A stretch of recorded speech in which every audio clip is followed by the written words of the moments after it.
लाल फूल पीला फूल फूल फूल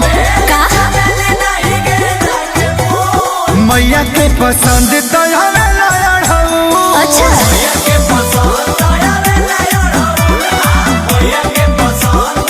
अरे जियो व्यास मैया कहाँ बलू देरी हो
मैया के पसंद तो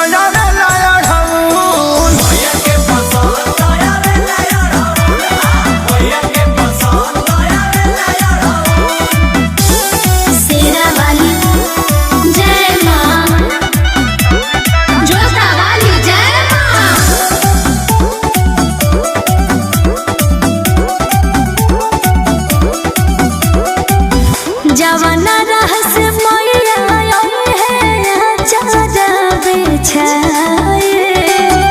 ताहरा गमोछिया से पौआ झरवाए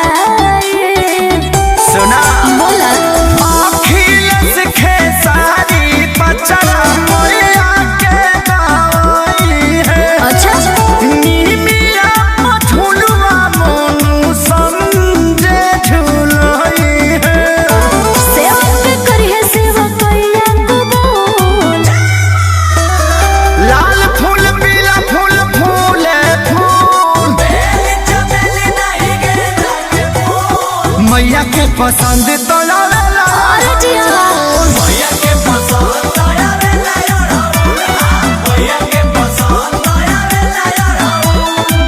ओहो वो तो सुबह से लाके धैले बानी।